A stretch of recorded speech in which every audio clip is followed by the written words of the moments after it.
주일 새벽 기도회 우리 시작하겠습니다. 신앙 고백합니다. 나는 전능하신 아버지 하나님 천지의 창조주를 믿습니다. 나는 그의 유일하신 아들 우리 주 예수 그리스도를 믿습니다. 그는 성령으로 잉태되어 동정녀 마리아에게서 나시고 본디오 빌라도에게 고난을 받아 십자가에 못 박혀 죽으시고 장사된 지 사흘 만에 죽은 자 가운데서 다시 살아나셨으며 하늘에 오르시어 전능하신 아버지 하나님 우편에 앉아 계시다가 거기로부터 살아있는 자와 죽은 자를 심판하러 오십니다. 나는 성령을 믿으며 거룩한 공교회와 성도의 교제와 죄를 용서받는 것과 몸의 부활과 영생을 믿습니다. 아멘. 찬송가 450장 우리 부르시고 말씀을 보겠습니다.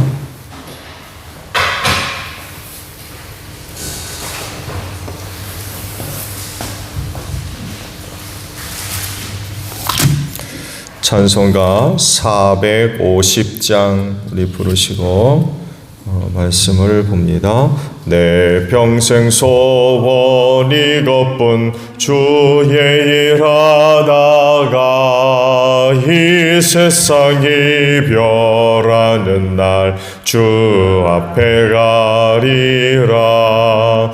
금같이 헛된 세상 일 취할 건 무엇냐. 이 수고함만 하여도 헛된 것뿐일세.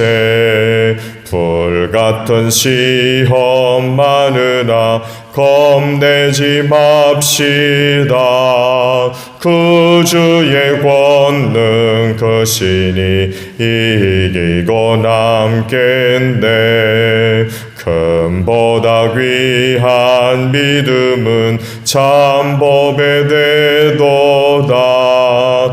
이 진리 믿는 사람들 다 복을 받겠네. 살같이 빠른 광음을 주 위에 아끼세.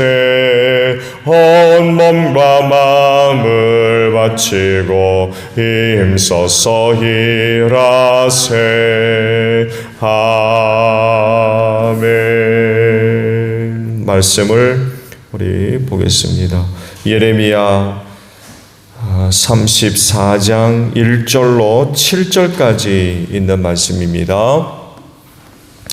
이 말씀은 바벨로니아 왕 느부갓네살이 자기의 모든 군대와 자기의 통치를 받고 있는 땅의 모든 왕국과 모든 백성을 이끌고 예루살렘과 그 주변의 모든 성읍을 공격하고 있을 때에 주님께서 예레미야에게 하신 말씀이다.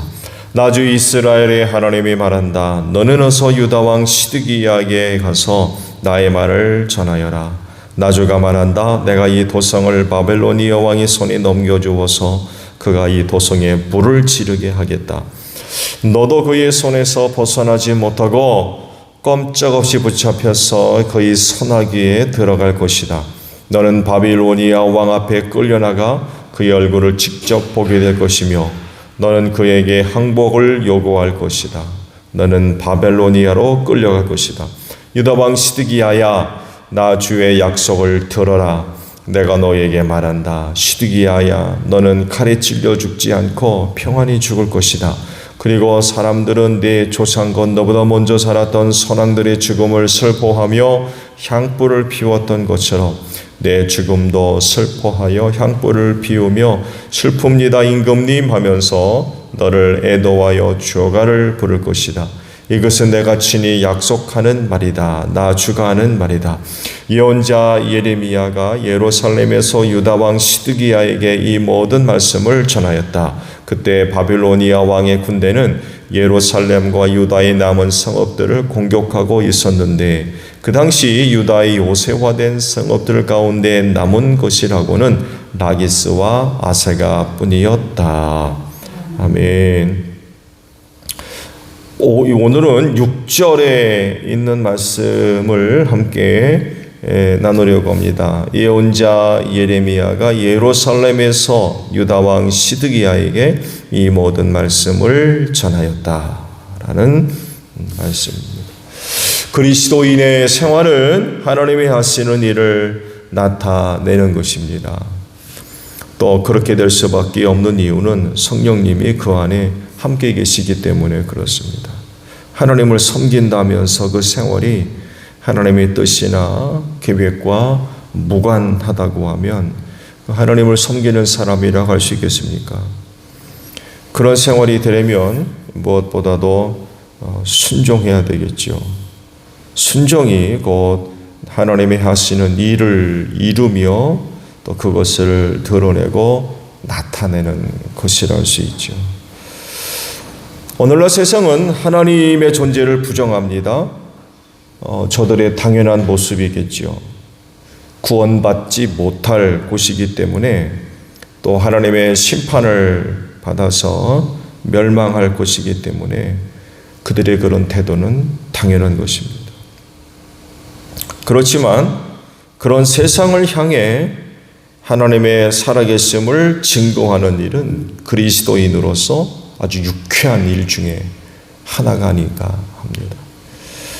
세상은 교회와 그리스도인을 미워하고 핍박하지만 그리스도인은 그런 세상을 향해 하나님의 살아계심을 드러냄으로써 반격할 수 있는 것 같아요.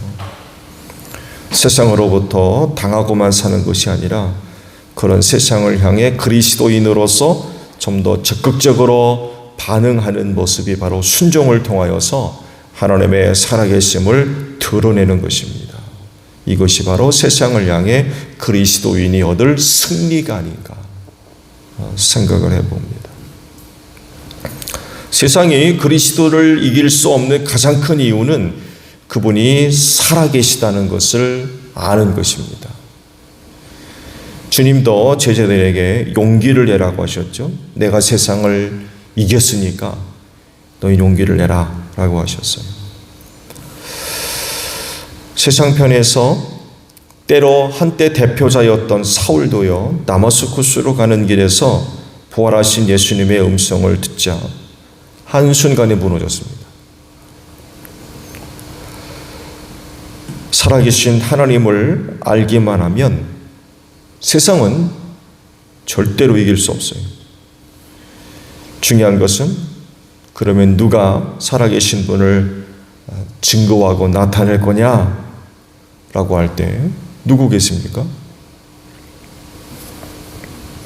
오늘 주신 말씀을 묵상해 보면 긴박성이 나타납니다. 예루살렘을 비롯해서 남유다의 모든 성이 바벨로니아 제국의 침략을 받아가지고 무너지고 있었기 때문에 그래요.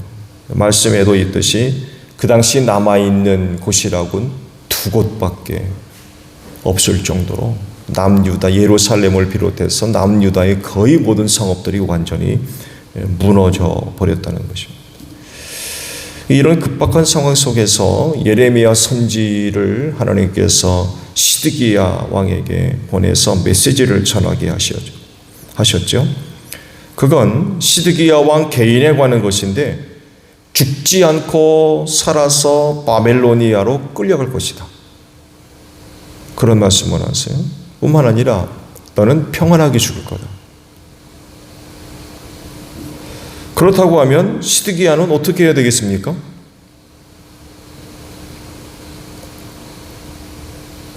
지금 바벨로니아와의 전쟁 중에 있는데 이런 메시지가 자기에게 전달됐다고 하면 어떻게 하는 것이 최선을 다하는 것이겠습니까?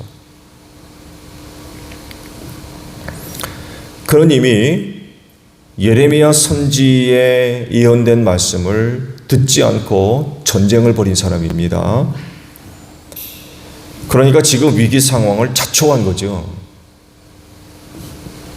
이런 상황 속에서 하나님께서 시드기야에게 마지막 기회를 주시는 거예요. 그가 정신 차리고 하나님의 살아계심을 믿게 된다고 하면 자기에게 주신 그와 같은 말씀이 이루어지도록 해야 되겠죠. 즉 더 이상 바벨로니아 군대에 저항해서는 안 된다는 거예요. 빨리 항복해야 살 수 있어요. 어쩌면 그리고 이 항복은 예레미야 선지자를 통하여서 처음 메시지를 들었을 때 했어야 해요. 그런데 순종하지 않음으로 말미암아 지금 완전히 망하게 됐어요. 무너지지 않아야 될 예루살렘 성이 지금 무너지게 됐고 무너졌고, 예루살렘 성뿐만이 아니죠. 다른 많은 성읍들도 마찬가지고요. 수많은 군인들과 백성들이 죽임당하지 않아도 돼요. 예레미야 선지를 통해서 무슨 메시지가 전달됐습니까? 너희는 항복해야 된다. 너희는 항복하고 느부갓네살을 섬겨야 된다. 내가 느부갓네살에게 모든 것을 맡겼다. 기억나십니까? 들의 짐승까지도 내가 느부갓네살한테 맡겼다. 그러셨거든요. 너희가 바벨론 왕을 섬겨야 너희가 그 땅에서 안전히 살 수 있다고 했어요. 그런데 시드기야가 안 들어요. 그런 말 한다고 옥에 가두고. 그때 들었다면 예루살렘 성이 안 무너져도 돼요. 약탈을 안 당해도 되고 수많은 사람이 안 죽어도 돼요. 성전, 모든 그 성전의 기구들 다 약탈당했어요.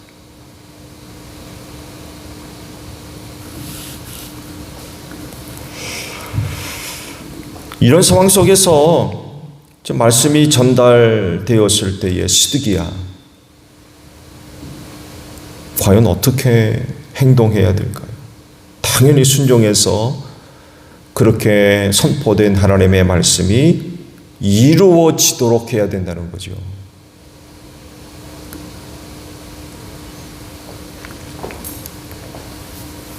그리스도인의 생활은요, 자기 철학을 이루며 사는 것이 아닙니다. 자기가 갖고 있는 어떤 가치를 따라 사는 것도 아니에요. 그런데도 불구하고 그렇게 사는 건 자기 만족을 위한 것밖에 되지 않아요. 그리스도인의 생활은 하나님의 뜻을 이루며 사는 것입니다. 왜냐하면 하나님을 부정하는 세상을 향해서 하나님의 살아계심을 증명함으로써 세상을 이겨야 되기 때문에 그래요.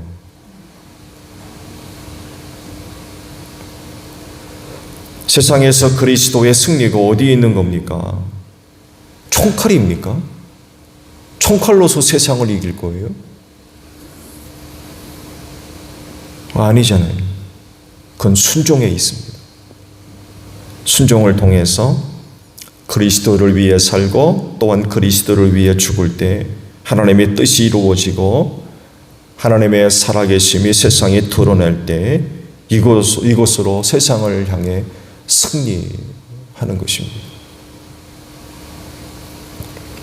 순종합시다.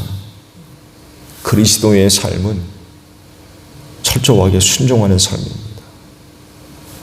그래야 그 삶을 통해서 하나님의 살아계심이 드러날 수가 있어요. 내 생각, 내 가치, 내 철학, 그걸 실현해가는 것이 아니라 하나님의 말씀을 이루어가는 삶을 사는 이들이 바로 그리스도인이라고 하는 것입니다. 오늘도 그리스도께 순종함으로 말미암아 그분이 살아계시다는 것을 여러분의 순종하는 삶을 통하여서 세상을 향하여 담대하게 드러낼 수 있는 여러분들이 되시기를 바랍니다. 주기도문 하겠습니다. 하늘에 계신 우리 아버지, 아버지의 이름을 거룩하게 하시며 아버지의 나라가 오게 하시며 아버지의 뜻이 하늘에서와 같이 땅에서도 이루어지게 하소서. 오늘 우리에게 일용할 양식을 주시고 우리가 우리에게 잘못한 사람을 용서하여 준 것 같이 우리 죄를 용서하여 주시고 우리를 시험에 빠지지 않게 하시고 악에서 구하소서. 나라와 권능과 영광이 영원히 아버지의 것입니다. 아멘. 기도하겠습니다.